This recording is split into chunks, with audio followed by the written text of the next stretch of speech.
4일 전에 MBC 뉴스에서 인간은 3번 늙는다 이런 기사를 본 적이 있습니다. 이 기사는 미국 스탠퍼드 대학교에서 4,263명을 대상으로 연구한 논문에 근거한 것인데요. 사람은 일생 중에 어떤 시가 딱 되었을 때 갑자기 노화를 촉진시키는 그 단백질이 급증한다고 합니다. 그래서 갑자기 사람이 늙게 되는데요. 그 노화 촉진 나이가 몇 살인 줄 아십니까? 36살,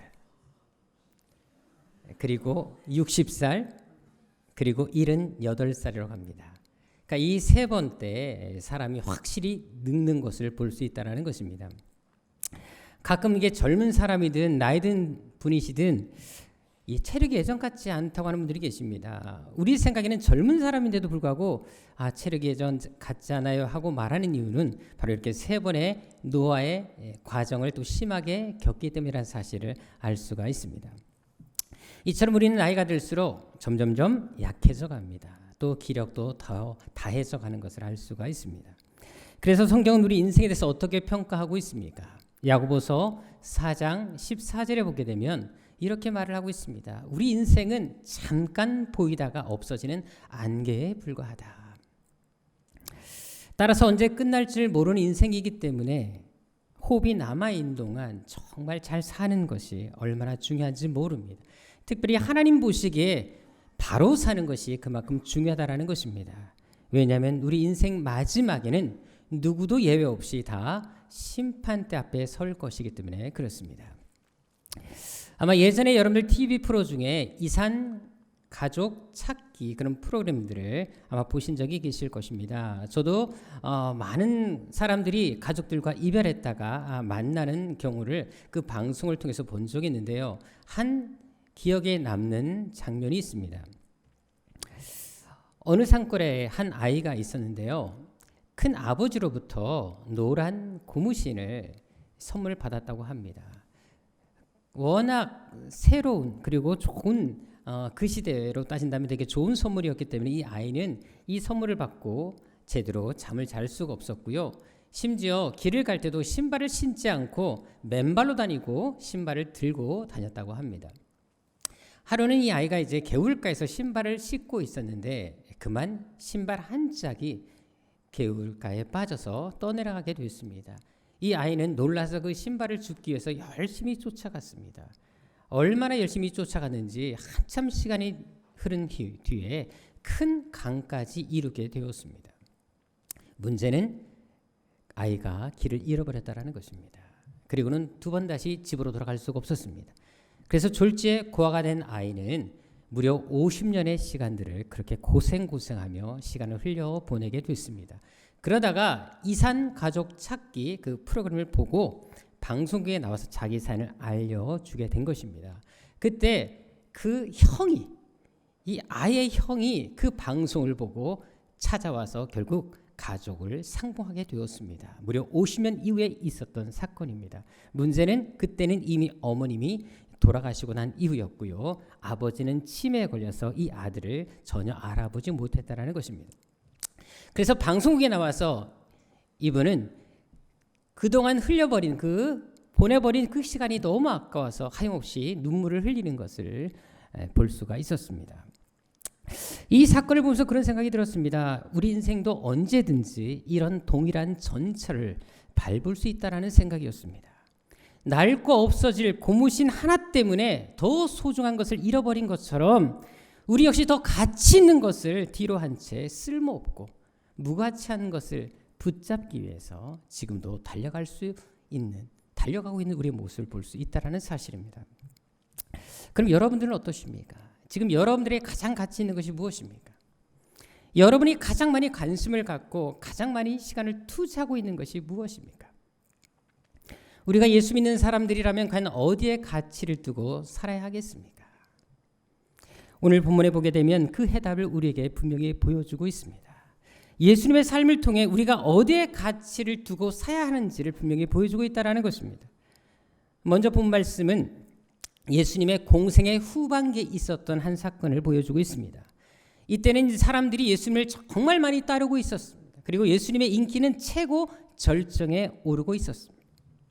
오늘 본문 37절에도 보게 되면 예수님께서 변화산에 올라가셨다가 내려오셨을 때도 수많은 무리들이 예수님을 맞으러 온 것을 볼 수 있습니다. 다시 말해서 그만큼 사람들은 예수님을 추종했고 예수님의 인기는 하늘을 찌르고 있었다는 것입니다. 더욱이 그럴 것이 이 사건 바로 전에 누가복음 16장 17절에 보게 되면 예수님은 오병이어의 기적을 행하십니다. 수많은 사람들이 분 앞에서 떡 5개와 물고기 2마리로 그 많은 사람들을 먹이시는 기적을 보여주셨습니다.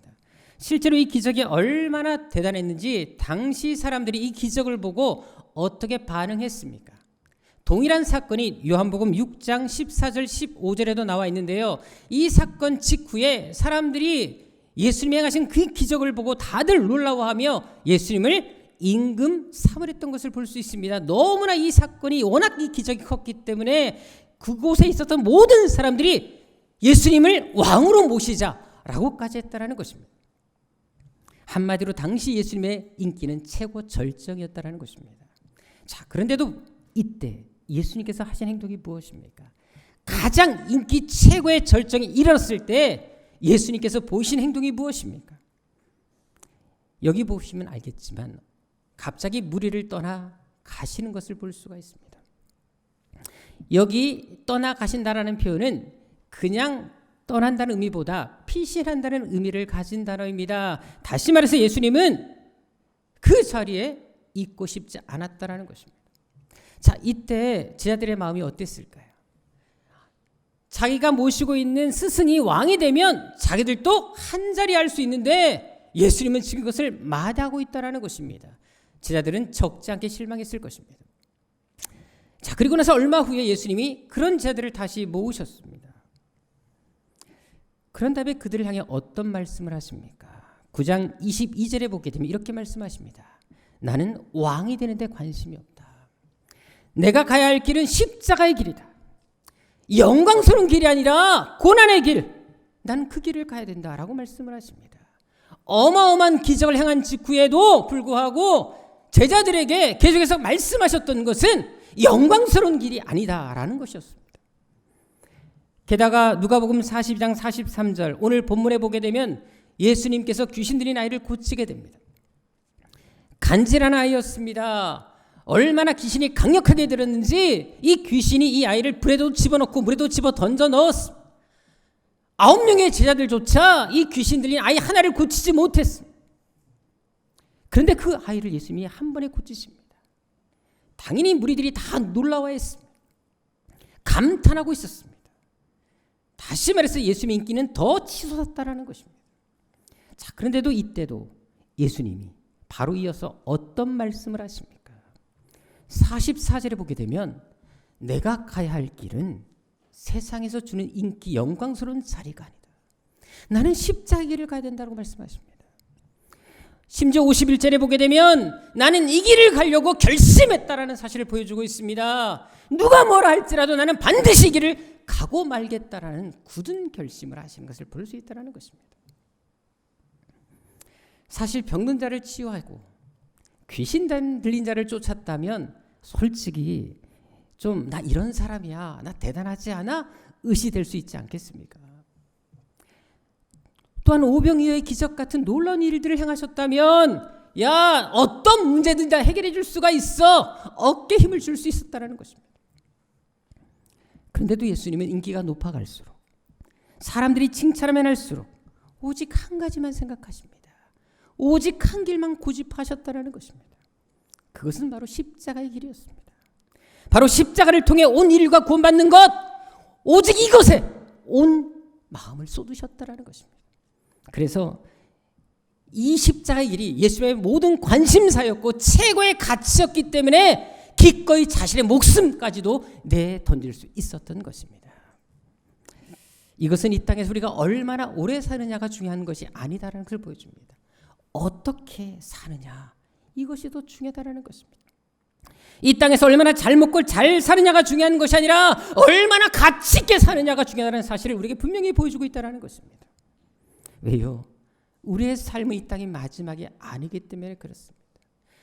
우리가 정말 이 땅의 삶이 영원하다면 이곳에서 열심히 돈 벌고 잘 먹고 잘 사는 건 중요하겠지요. 하지만 이 땅의 삶은 이곳이 마지막이 아니에요. 영원한 저 하늘나라 기다리고 있습니다. 그래서 우리 또한 이 땅의 삶에 만족할 것이 아니라 영원한 것, 영원한 저 세상에 우리의 가진 모든 가치를 투자할 필요가 있는 것입니다. 하지만 제자들을 보십시다. 예수님이 이런 와중에 계속해서 십자가를 고집하며 저 하늘나라를 바라보고 계셨을 때 이 세상의 영광에 집중하기보다 오직 하나님의 뜻만 생각하셨을 때 제자들은 어떤 생각을 품고 있습니까? 예수님께서 십자가를 고집할 때 45절에 보게 되면 누가 크냐? 그들 가운데 다툼이 일어납니다. 분명히 예수님께서 당신의 길이 십자가이라는 사실을 44절 이미 말씀하셨습니다. 근데 그 말씀을 듣고도 바로 이어서 그들은 누가 크냐? 이렇게 서로 쟁론했다라는 것입니다. 예수님은 십자가를 말씀하시는데 제자들은 세상의 부귀영화와 성공을 말하고 있습니다. 예수님은 구원 생명에 관심을 쏟는데 제자들은 세상에서 잘 먹고 잘 사는데 관심을 집중했다라는 것입니다. 그런데 우리가 한 가지 기억할 것이 있습니다. 아이러니하게도 이때 제자들은 어떻게 예수님을 따르고 있었습니까? 누가복음 18장 28절에 보게 되면요, 제자들은 대충 따르고 있지 않았습니다. 자기의 모든 것을 다 버리고 예수를 쫓았습니다. 심지어 자기들의 집, 가족, 직업까지 버리고 예수를 쫓았던 사람들이 바로 이 제자들입니다. 한마디로 엄청난 결단을 하고 지금 예수님을 따르고 있었던 중이었다는 것입니다. 그런데도 예수님이 가진 관심과는 전혀 반대의 관심을 갖고 계십니다. 예수님이 가장 가치를 두신 것과 전혀 다른 곳에 가치를 두고 있었다는 것입니다. 이것은 무엇을 말합니까?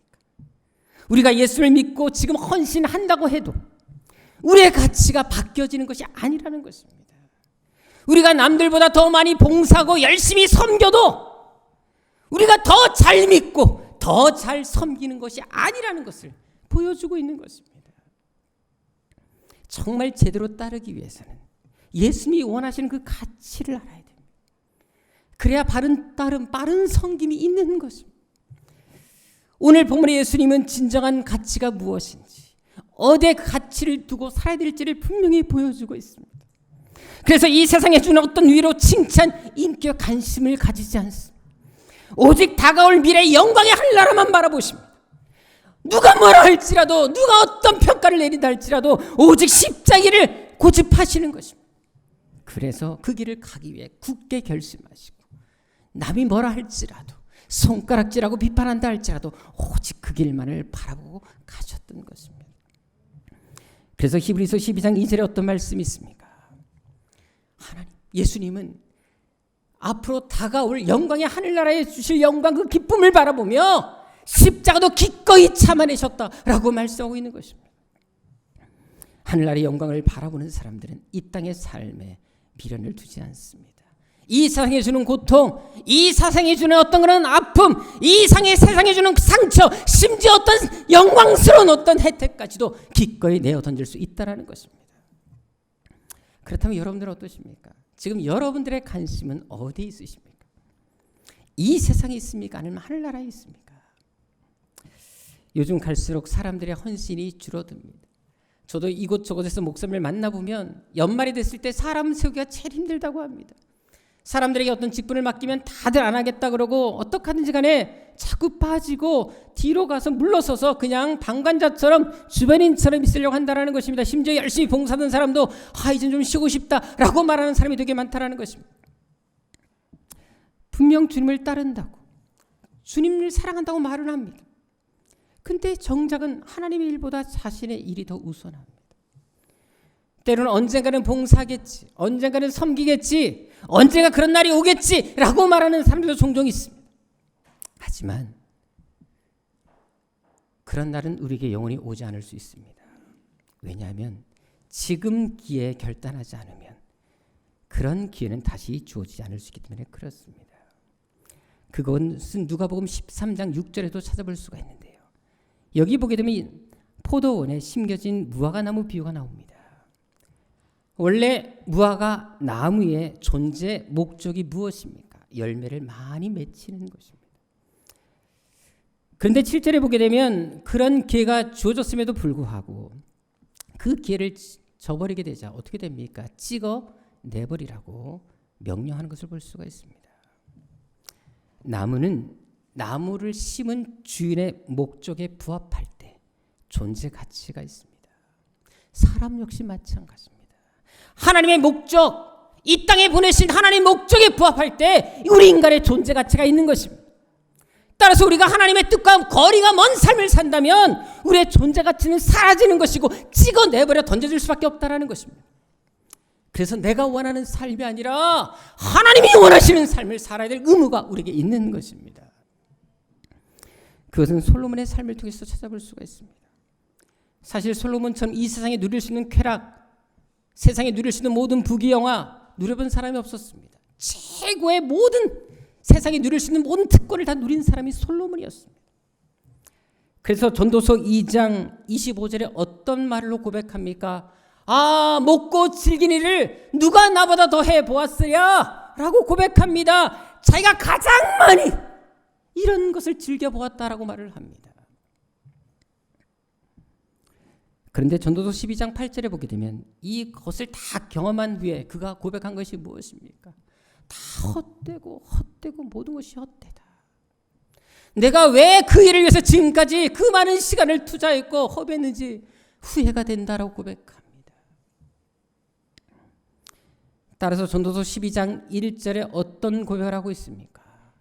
가장 소중한 시기에 가장 힘이 있을 때 하나님을 기억하고 하나님이 원하는 삶을 살아라. 나이가 들어서 힘이 없고 봉사하고 싶어도 봉사하지 못할 때가 온다라고 말하고 있는 것입니다.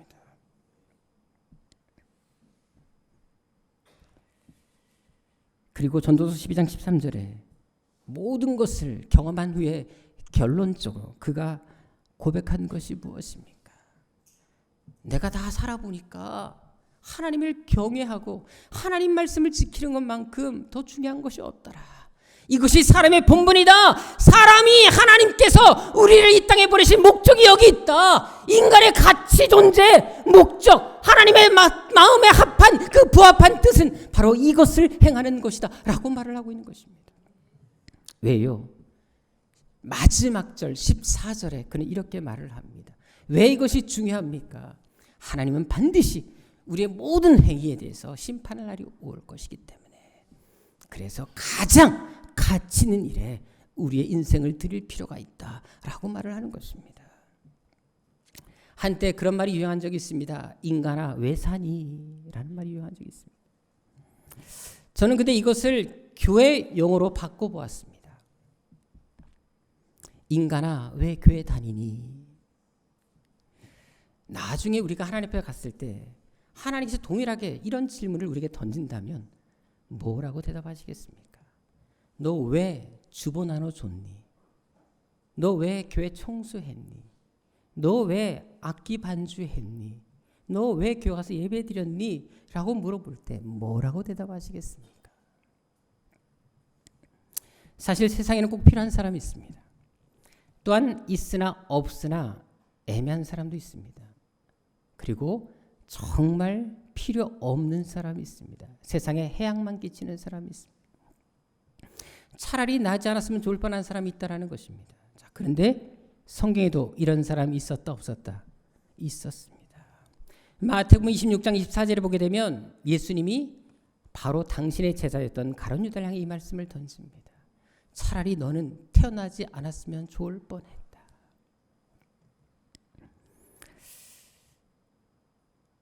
따라서 우리가 이 땅을 살아가는 동안 무엇에 가치를 두어야 될지 가치를 바로 정할 필요가 있습니다. 열심히 사는 것보다 더 중요한 것은 어디를 가고 있는지, 어디를 향해 가고 있는지 이것을 바로 정하는 것이 중요하다는 것입니다. 게다가 이 땅의 삶은 영원한 것이 아니라 한 번밖에 주어지지 않은 삶입니다. 그래서 이 순간, 지금 이 시간은 우리에게 다시 돌아오지 않습니다. 내가 지금 하나님 앞에 예배하지 못하면 그 예배 시간은 다시 돌아오지 않는 것입니다.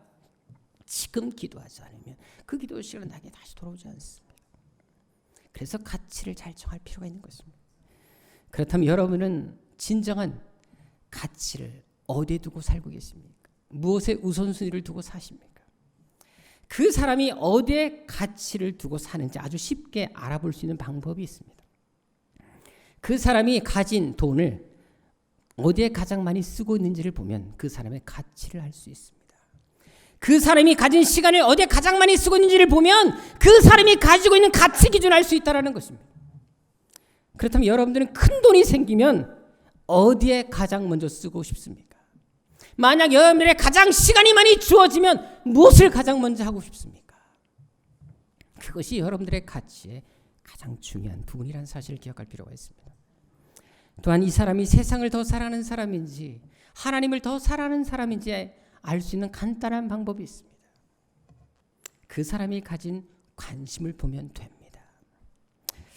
사실 아침에 우리 여자분들 남자분들도 마찬가지겠지만 일어나서 씻고 화장하고 그리고 꾸미는데 보통 시간이 얼마나 걸리십니까?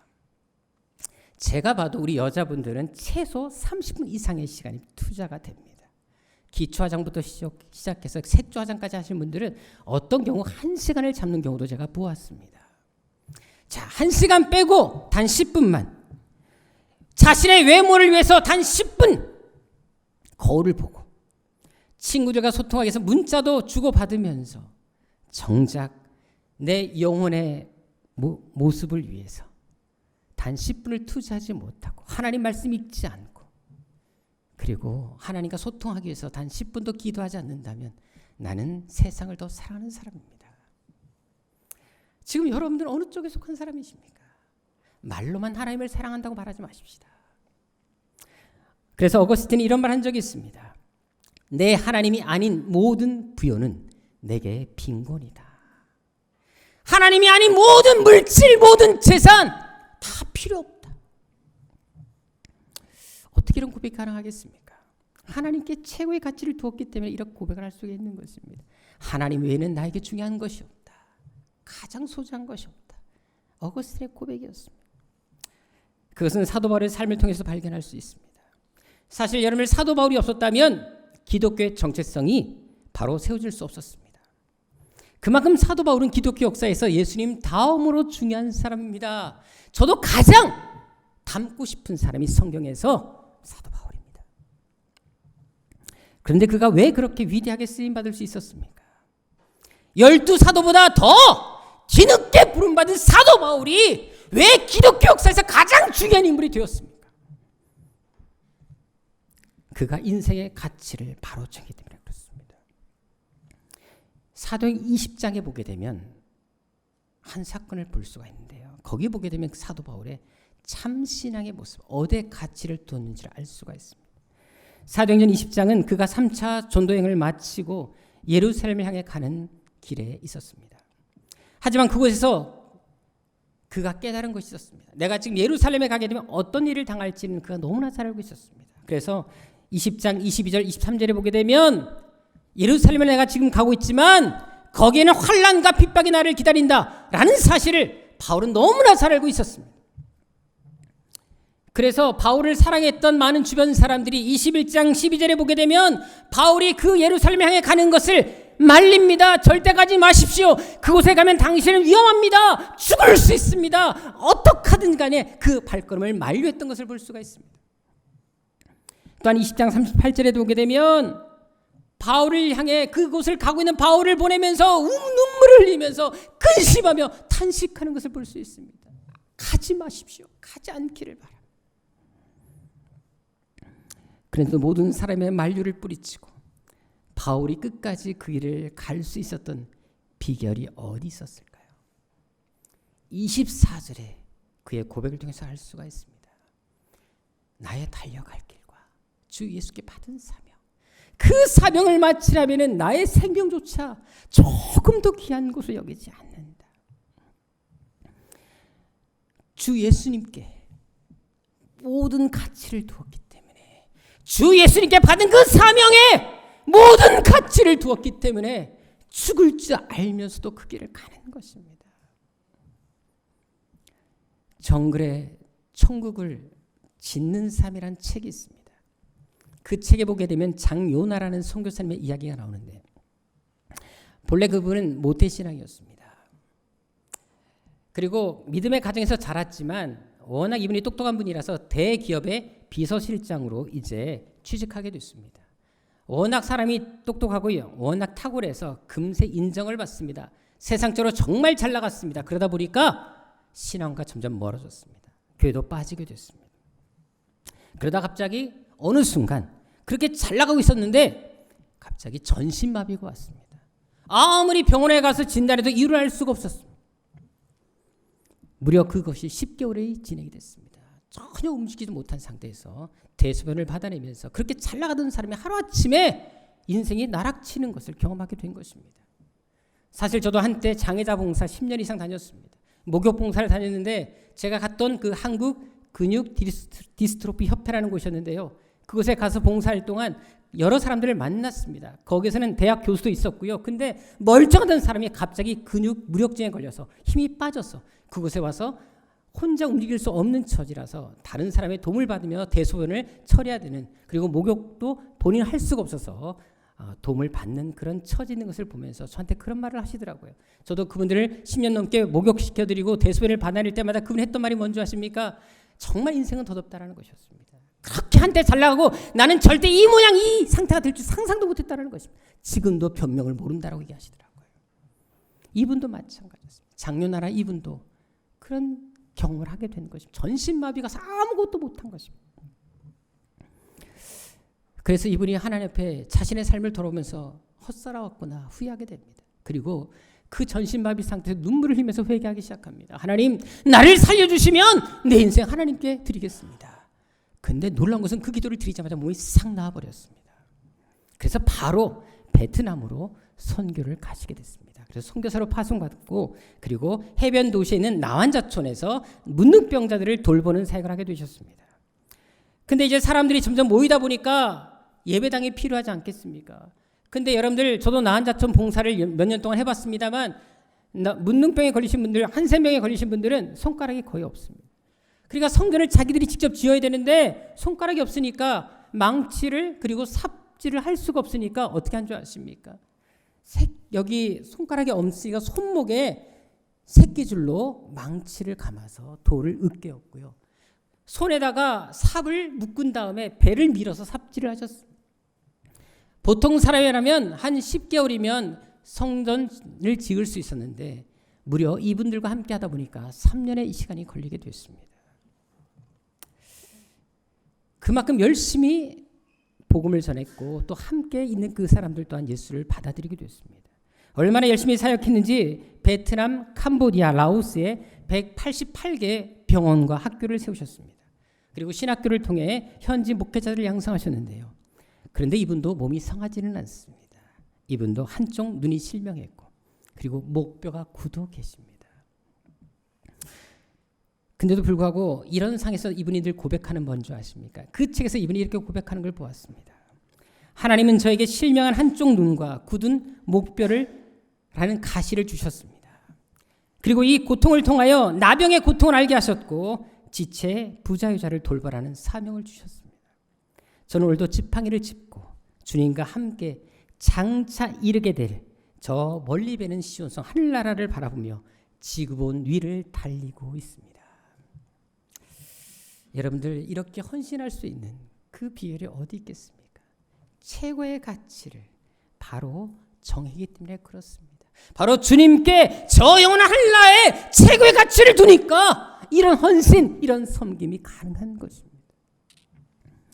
일본에 있는 미국의 한 대기업이 있는데요. 그 기업에서 있었던 일입니다.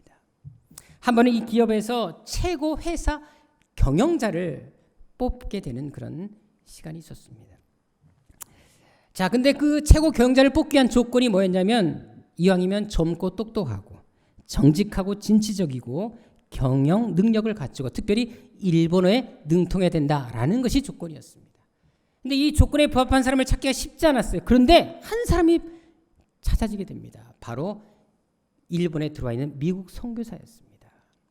그래서 기업의 간부들이 이 미국 선교사님을 찾아가서 많은 물질과 대우를 약속하며 최고 경영자로 와줄 것을 부탁을 하게 됐습니다. 그런데 이 선교사님이 한마디로 딱 거절을 했습니다. 그래서 우리가 대우를 제시한 것이 부족했나 싶어서 아주 파격적인 대우를 다시 준비해서 두 번째 찾아가서 다시 최고 경영자가 되어달라고 말을 했습니다. 그런데 또다시 이분이 거절을 했습니다.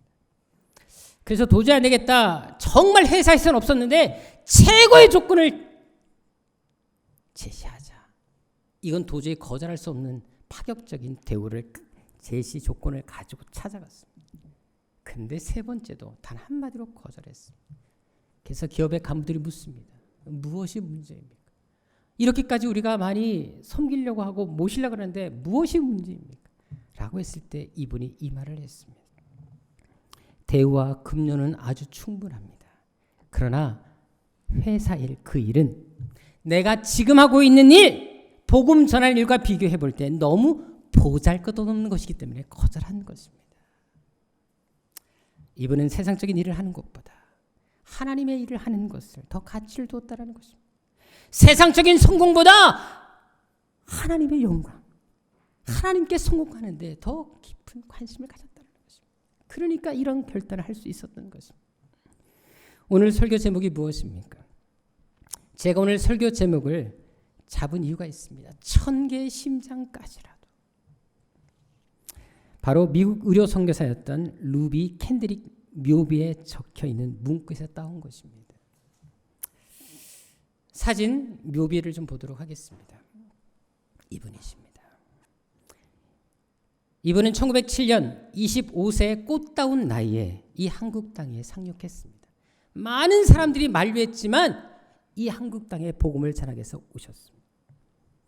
얼마나 열심히 복음을 전하며 사람들을 돌보았는지 한국에 온 지 8개월 만에 숨을 거두고 말았습니다.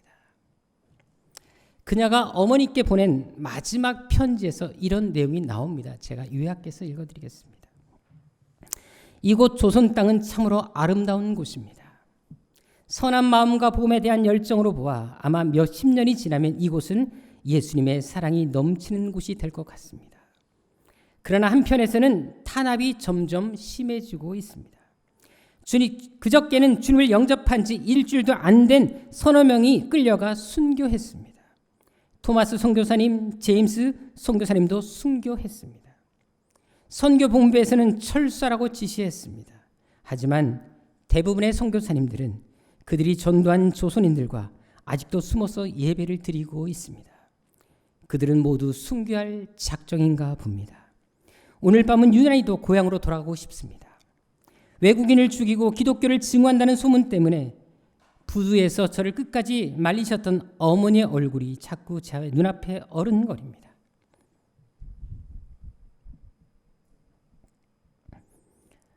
아버지, 어머니, 어쩌면 이 편지가 마지막일 수도 있을 것 같습니다. 제가 이곳에 오기 전 뒤뜰에 심었던 하나의 씨앗으로 인해 이제 내년이면 온 동네가 꽃으로 가득하겠지요. 저는 이곳에 작은 씨앗이 되기로 결심했습니다. 제가 씨앗이 되어 이 땅에 묻히게 되었을 때 아마 하나님의 시간이 되면 조선 땅에는 많은 꽃들이 피고 그들도 여러 나라에서 씨앗이 될 것입니다. 저는 이 땅에 저의 심장을 묻겠습니다. 바로 이것은 조선에 대한 제 열정이 아니라 하나님이 조선을 향한 열정이라는 것을 알게 되었습니다. 지금도 양화진에 가면, 서울 양화진에 가면 이분의 묘를 찾아볼 수가 있습니다. 그리고 그 묘배에 이렇게 쓰여 있습니다. 만약 나에게 줄 수 있는 1000개의 생명이 있다면 나는 그 1000개의 생명을 모두 조선을 위해 바치겠습니다. 만약 나에게 줄 수 있는 1000개의 생명이 있다면 그 1000개의 생명이라도 기꺼이 주님께 드리겠습니다. 만일 여러분들에게 1000개의 생명이 주어진다면 여러분 그 1000개의 생명을 위해서 무엇을 위해서, 누구를 위해서 바치겠습니까? 저는 주저없이 말씀드릴 수 있습니다. 저는 모두 주님을 내어 드릴 것입니다. 1000개가 아니라 10,000개 심장이라도 주님을 위해서라면 기꺼이 드리겠습니다. 우리 새한개 성도들 또한 바로 그런 성도들이 되시기를 주로 축원합니다. 연말이 다가올수록 정말 이 해가 마무리되면서 정말 내가 어떤 것에 가치를 두고 있는지 우리 자신을 돌아보는 시간이 됐으면 정말 좋겠습니다. 그래서 나중 심판대 앞에 갔을 때 주님이 너 뭐하다 왔니? 라고 물어보셨을 때 후회 없이 주님을 섬기다 왔습니다 라고 고백할 수 있는 여러분 되시기를 축원합니다. 1000개의 심장이 다시 주어져도 나는 끝까지 이 길을 갈 것입니다. 이 고백이 여러분들의 평생 고백이 되시기를 주로 축원합니다. 기도하겠습니다. 아버지 하나님, 주님을 섬기는 거 결코 쉽지 않습니다. 많은 것을 내려놓아야 합니다. 많은 것을 포기해야 됩니다. 때로는 손가락질도 당하고 모함도 받고 오해도 받고 너무 속상해서 다 그만두고 싶을 때도 있을 줄 압니다. 아버지 하나님, 그럼에도 불구하고 우리가 끝까지 이 길을 갈 수밖에 없는 이유는 우리의 가치가 이 세상에 있는 것이 아니라 사람에게 있는 것이 아니라 주님께 있기 때문입니다. 저 하늘나라에 있기 때문입니다. 아버지 하나님, 많은 믿음의 선진들이 그렇게 살아갔던 것처럼 이제 우리 새한교회 성도들 또한 내 자신을 살지 말게 하여 주옵시고 남은 생에 주를 위해 살게 하여 주옵시며 이 생명 이 하나만이라도 정말 주를 위해 살아가는 주를 위해 바칠 수 있는 그런 새한교회 성도들 되게 하여 주옵소서. 존귀하신 예수님의 이름으로 기도드립니다.